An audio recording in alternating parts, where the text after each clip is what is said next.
हर जीवित चीज की कल्पना करें, एक विशाल पेड़, एक ऊंची उड़ान भरता बाज, या यहाँ तक कि आप खुद एक अविश्वसनीय रूप से जटिल इमारत की तरह। अब खुद से पूछिए, मास्टर ब्लूप्रिंट कहाँ है? वे निर्देश कहाँ हैं जो हर एक डिटेल को तय करते हैं, आपकी आंखों के रंग से लेकर आपके दिल की धड़कन तक? इसका जवाब उन खरबों छोटी छोटी कमरों के अंदर गहराई में छिपा है, जिन्हें हम सेल्स कहते हैं। हर सेल के अंदर एक सुरक्षित चैम्बर होता है, न्यूक्लियस, और इस चैम्बर के अंदर जीवन का आर्किटेक्ट खुद रहता है।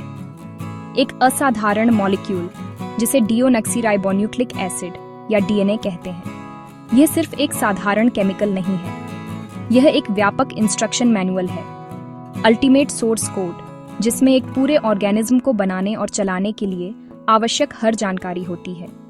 यह पीढ़ियों से चली आ रही विरासत है जो यह सुनिश्चित करती है कि जीवन अपने सभी शानदार रूपों में जारी रहे। डीएनए की संरचना जितनी महत्वपूर्ण है, उतनी ही सुंदर भी। एक लंबी, मुड़ी हुई सीढ़ी की कल्पना करें, जो लगातार एक ऐसे आकार में घूमती है जिसे वैज्ञानिक डबल हेलिक्स कहते हैं। इस सीढ़ी में दो लंबी बैकबोन होती हैं, जो शुगर और फॉस्फेट मॉलिक्यूल्स से बनी होती हैं और जो एक दूसरे के चारों ओर घूमती हैं।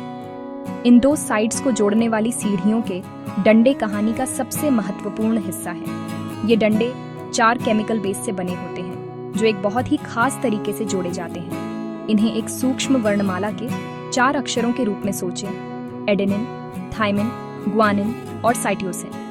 नियम सरल है, फिर भी अटूट है। ए हमेशा टी के साथ जुड़ता है और जी हमेशा सी के साथ जुड़ता है। यह सख्त पेयरिंग सुनिश्चित करती है कि सीढ़ी की संरचना स्थिर है और उसमें मौजूद जानकारी अविश्वसनीय सटीकता के साथ संरक्षित रहती है, जो जेनेटिक इंटीग्रिटी की नींव बनाती है। इन अक्षरों का क्रम ए, टी, जी, सी रैंडम नहीं होता। यह एक परिष्कृत कोड बनाता है, एक भाषा जिसे सेल पढ़ और समझ सकता है। जैसे अक्षर शब्द बनाते हैं और शब्द वाक्य बनाते हैं, वैसे ही ये केमिकल बेस्ड जीन्स बनाते हैं।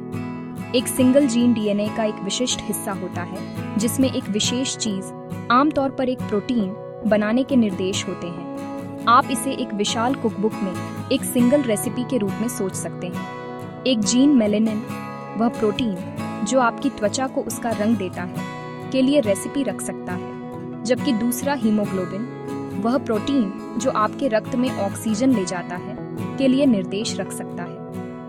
इन सभी रेसिपीज का पूरा कलेक्शन, आपका डीएनए का पूरा सेट, आपका जीनोम कहलाता है।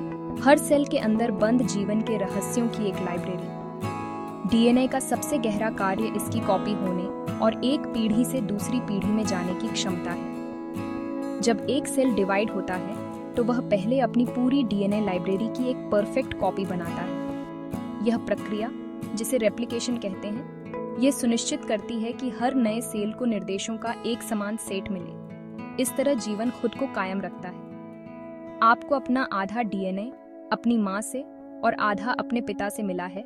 यही कारण है कि आप उन दोनों के साथ ट्रेड्स साझा करते हैं। ये शानदार मॉलिक्यूल अल्टीमेट विरासत है, एक जैविक धागा जो आपको आपके माता पिता, आपके दादा दादी और आपके सभी पूर्वजों से जोड़ता है, आपकी वंशावली की कहानी को समय के साथ ले जाता है। ये वंशानुक्रम का सार है। यही कारण है कि एक आम का बीज आम का पेड़ बनता है, न कि सेब का पेड़। जबकि डीएनए मास्टर ब्लूप्रिंट को न्यूक्लियस में सुरक्षित रूप से बंद रखता है, यह अपने दम पर कुछ भी नहीं बना सकता।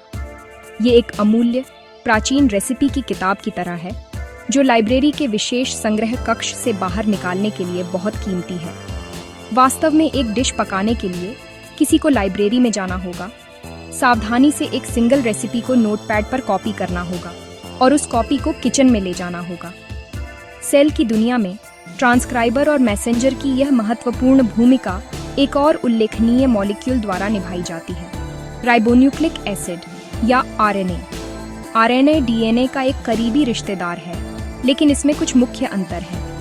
यह आमतौर पर एक सिंगल स्ट्रैंडेड मॉलिक्यूल होता है, डबल हेलिक्स नहीं, और यह थाइमिन के बजाय यूरासिल नामक बेस का उपयोग करता है। इसका काम जेनेटिक जानकारी की एक अस्थायी मोबाइल कॉपी के रूप में कार्य करना है। इस आरएनए कॉपी को बनाने की प्रक्रिया को ट्रांसक्रिप्शन कहा जाता है, जिसका शाब्दिक अर्थ है पार लिखना। जब सेल को एक विशिष्ट प्रोटीन बनाने की आवश्यकता होती है तो एक विशेष एंजाइम डीएनए डबल हेलिक्स के एक छोटे से हिस्से को खोलता है, जिससे आवश्यक जीन रेसिपी का पता चलता है। फिर एंजाइम डीएनए के एक स्ट्रैंड के साथ चलता है, ए, टी, जी और सी बेस के अनुक्रम को पढ़ता है। जैसे जैसे यह पढ़ता है, यह बेस पेयरिंग नियमों का पालन करते हुए आरएनए का एक संबंधित सिंगल स्ट्रैंड बनाता है, एक अपवाद के साथ जहां डीएनए में ए होता है, आरएनए को यू मिलता है। एक बार जब पूरा जीन कॉपी हो जाता है तो यह नवगठित आरएनए मॉलिक्यूल, जिसे अब मैसेंजर आरएनए या एमआरएनए कहा जाता है, अलग हो जाता है। डीएनए खुद को वापस जोड़ लेता है, पूरी तरह से संरक्षित और अप्रभावित। अगली बार जब इसकी जानकारी की आवश्यकता हो तब के लिए तैयार। एमआरएनए मॉलिक्यूल मैसेंजर है क्योंकि इसका एकमात्र उद्देश्य न्यूक्लियस में डीएनए से जेनेटिक मैसेज को सेल के मुख्य फैक्ट्री फ्लोर साइटोप्लाज्म तक ले जाना है। यह एक डिस्पोजेबल शॉर्ट टर्म मैसेज है, जैसे किसी विशिष्ट कार्य के लिए प्रिंट किया गया ईमेल। एक बार जब यह छोटे छिद्रों के माध्यम से न्यूक्लियस से बाहर निकलता है तो यह राइबोसोम नामक सेलुलर मशीनों तक यात्रा करता है। राइबोसोम प्रोटीन बनाने वाली फैक्ट्रियां हैं, वे किचन हैं जहां रेसिपी को अंततः पढ़ा जाएगा और अंतिम प्रोडक्ट बनाने के लिए उपयोग किया जाएगा। एमआरएनए की यात्रा न्यूक्लियस के सुरक्षित पवित्र स्थान से हलचल भरे साइटोप्लाज्म तक एक महत्वपूर्ण कदम है, जो स्थायी जेनेटिक स्टोरेज और सेल की सक्रिय कार्यात्मक मशीनरी के बीच के अंतर को पाटती है। इस मैसेंजर के बिना मास्टर प्लान हमेशा के लिए बंद रहते। तो जबकि डीएनए जेनेटिक जानकारी की स्थायी, स्थिर और पूर्ण लाइब्रेरी है, आरएनए बहुमुखी, अस्थायी और कार्य विशिष्ट कॉपी है।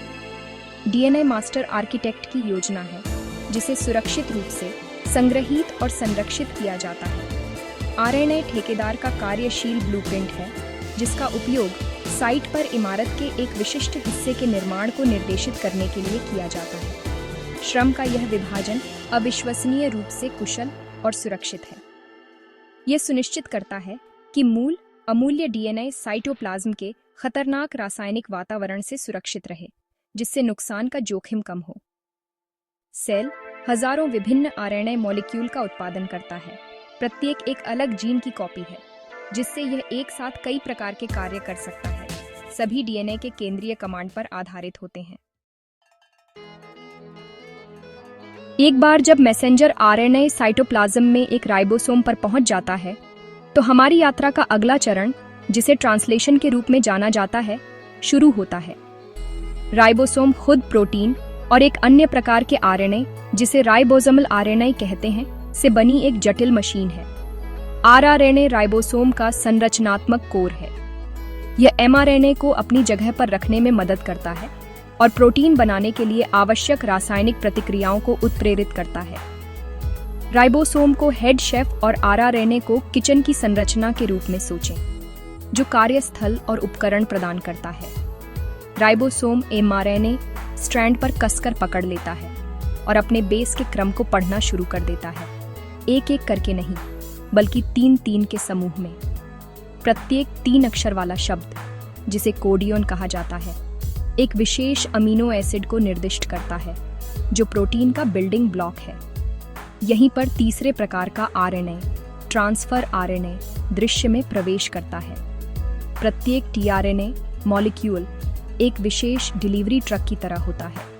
एक सिरे पर इसमें 3 अक्षर वाला क्रम एंटीकोडियन होता है, जो एमआरएनए पर एक विशिष्ट कोडियन को पहचान और बांध सकता है। दूसरे सिरे पर यह ठीक उसी अमीनो एसिड को ले जाता है जिसकी कोडियन को आवश्यकता होती है।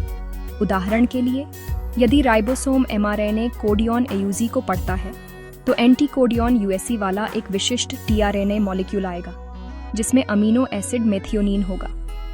जैसे जैसे राइबोसोम एमआरएनए स्ट्रैंड के नीचे चलता है, एक के बाद एक कोडियन पढ़ता है, टीआरएनए मॉलिक्यूल की एक निरंतर धारा आती है। प्रत्येक अपने विशिष्ट अमीनो एसिड कार्गो को असेंबली लाइन में एमआरएनए के कोड द्वारा निर्धारित सटीक क्रम में वितरित करता है। यह प्रक्रिया एक उच्च संगठित फैक्ट्री की तरह सामने आती है। राइबोसोम एमआरएनए पर एक कोडियन पढ़ता है। संबंधित टीआरएनए अपनी जगह पर डॉक करता है। फिर राइबोसोम नए आए टीआरएनए से अमीनो एसिड लेता है और उसे अमीनो एसिड की बढ़ती हुई श्रृंखला से जोड़ता है जो पिछले टीआरएनए द्वारा वितरित किए गए थे। इस श्रृंखला को पॉलीपेप्टाइड कहा जाता है। अपने कार्गो को वितरित करने के बाद अब खाली टीआरएनए जारी हो जाता है और राइबोसोम प्रक्रिया को दोहराने के लिए एमआरएनए पर एक कोडियन नीचे खिसकता है। यह चक्र जारी रहता है। एक समय में एक अमीनो एसिड जोड़ता है, उन्हें एक स्ट्रिंग पर मोतियों की तरह एक साथ जोड़ता है। यह आणविक सटीकता का एक चमत्कार है जो न्यूक्लिक एसिड की एक आयामी भाषा को प्रोटीन की त्रिआयामी कार्यात्मक भाषा में अनुवाद करता है। अमीनो एसिड की यह श्रृंखला पॉलीपेप्टाइड एक साधारण स्ट्रिंग नहीं रहती है। जैसे जैसे यह राइबोसोम से बाहर निकलता है, यह एक विशिष्ट जटिल त्रिआयामी आकार में मुड़ने लगता है। यह अंतिम आकार इसके अमीनो एसिड के अनुक्रम द्वारा निर्धारित होता है और इसके कार्य के लिए बिल्कुल महत्वपूर्ण है। एक प्रोटीन का आकार निर्धारित करता है कि वह क्या कर सकता है, चाहे वह एक एंजाइम के रूप में एक प्रतिक्रिया को गति देने के लिए कार्य करेगा, एक मांसपेशी फाइबर बनाने के लिए, एक संरचनात्मक घटक के रूप में, या एक संकेत ले जाने के लिए एक हार्मोन के रूप में। यह जटिल नृत्य डीएनए से एमआरएनए तक, एक मुड़े हुए प्रोटीन तक, जीवन की केंद्रीय प्रक्रिया है जो आपके शरीर की हर कोशिका में लगातार हो रही है, जिससे आप जो हैं वह सब कुछ बनता और बना रहता है। जेनेटिक जानकारी की कॉपी और ट्रांसमिट करने की प्रणाली अविश्वसनीय रूप से सटीक है, लेकिन यह पूरी तरह से परफेक्ट नहीं है। कभी कभी कोई गलती हो सकती है। डीएनए अनुक्रम में बदलाव को म्यूटेशन कहा जाता है। ये जीवन के मास्टर ब्लूप्रिंट में टाइपो की तरह है। एक म्यूटेशन एक सिंगल अक्षर के दूसरे से बदले जाने जितना सरल हो सकता है, या यह अधिक जटिल हो सकता है, जैसे कि गलती से एक अक्षर का हटा दिया जाना या एक अतिरिक्त अक्षर का डाला जाना। ये त्रुटियां डीएनए रेप्लिकेशन के दौरान अनायास हो सकती हैं, जब कोई सेल डिवाइड होता है, या वे बाहरी कारकों जिन्हें म्यूटाजेन कहा जाता है, जैसे कुछ केमिकल्स के संपर्क में आने, सूरज की यूवी किरणों जैसे रेडिएशन, या कुछ वायरस के कारण हो सकती है। सेल में इन अधिकांश त्रुटियों को पकड़ने और ठीक करने के लिए प्रूफ रीडिंग मैकेनिज्म होते हैं, लेकिन कभी कभी कुछ छूट जाते हैं। एक म्यूटेशन के परिणाम नाटकीय रूप से भिन्न हो सकते हैं। यह इस बात पर निर्भर करता है कि यह डीएनए में कहाँ होता है और यह किस प्रकार का बदलाव है। यदि कोई म्यूटेशन डीएनए के एक गैर कोडिंग क्षेत्र में होता है, तो इसका कोई प्रभाव नहीं हो सकता है। यह पेज के खाली हिस्से में एक टाइपो की तरह है। हालांकि यदि यह एक जीन के भीतर होता है, तो यह एक प्रोटीन बनाने के निर्देश को बदल सकता है। एमआरएनए कोडियन में एक सिंगल अक्षर का बदलाव राइबोसोम को प्रोटीन श्रृंखला में गलत अमीनो एसिड डालने का कारण बन सकता है। यह बदला हुआ अमीनो एसिड प्रोटीन के अंतिम त्रिआयामी आकार को बदल सकता है, जो इसके कार्य को खराब कर सकता है या इसे पूरी तरह से काम करने से रोक सकता है। कुछ मामलों में यह जेनेटिक डिसऑर्डर का कारण बन सकता है, जैसे सिस्टिक फाइब्रोसिस या सिकल सेल एनीमिया, जहां एक सिंगल दोषपूर्ण प्रोटीन के शरीर पर दूरगामी प्रभाव होते हैं। हालांकि सभी म्यूटेशन हानिकारक नहीं होते हैं। कुछ न्यूट्रल होते हैं, जिसका अर्थ है कि वे प्रोटीन को इस तरह से बदलते हैं जिससे उसके कार्य पर कोई प्रभाव नहीं पड़ता है, और बहुत कम ही एक म्यूटेशन फायदेमंद हो सकता है। एक फायदेमंद म्यूटेशन के परिणाम स्वरूप एक ऐसा प्रोटीन बन सकता है जो मूल से भी बेहतर काम करता है, या जीव को एक नया गुण देता है जो उसे अपने वातावरण में जीवित रहने में मदद करता है। उदाहरण के लिए, एक म्यूटेशन किसी जानवर को बेहतर कैमोफ्लाज दे सकता है, या एक बैक्टीरिया को एंटीबायोटिक का विरोध करने की अनुमति दे सकता है। यह विकास के लिए कच्चा माल है। लाखों वर्षों से इन दुर्लभ लाभप्रद म्यूटेशन का संचय पीढ़ियों से संरक्षित और पारित होता रहा है, जिससे प्रजातियों को समय के साथ अनुकूलन और बदलने की अनुमति मिलती है, जो आज पृथ्वी पर हम जीवन की अविश्वसनीय विविधता को देखते हैं, उसे चलाता है। अंततः डीएनए और आरएनए की आपस में जुड़ी कहानी खुद जीवन की कहानी है। डीएनए की स्थिर डबल हेलिक्स लाइब्रेरी से लेकर आरएनए के गतिशील सिंगल स्ट्रैंडेड मैसेंजर तक, ये मॉलिक्यूल हर सेल के अंदर एक निरंतर और लुभावनी जटिल प्रदर्शन का ऑर्केस्ट्रेट करते हैं। वे हमारे पूर्वजों के प्राचीन रहस्यों को धारण करते हैं और हमारे शरीर के पल पल के निर्माण को निर्देशित करते हैं। इस प्रक्रिया को समझना, जेनेटिक कोड से प्रोटीन संश्लेषण और कभी-कभी होने वाले म्यूटेशन तक जो इसे बदलते हैं, जीव विज्ञान, चिकित्सा और प्राकृतिक दुनिया में हमारे अपने स्थान को समझने के लिए मौलिक है। यह एक साधारण 4 अक्षर के कोड से लेकर एक जीवित प्राणी की अनंत जटिलता और आश्चर्य तक की यात्रा है, जो हमारे अस्तित्व को रेखांकित करने वाली सुंदर और शक्तिशाली रसायन विज्ञान का एक प्रमाण है।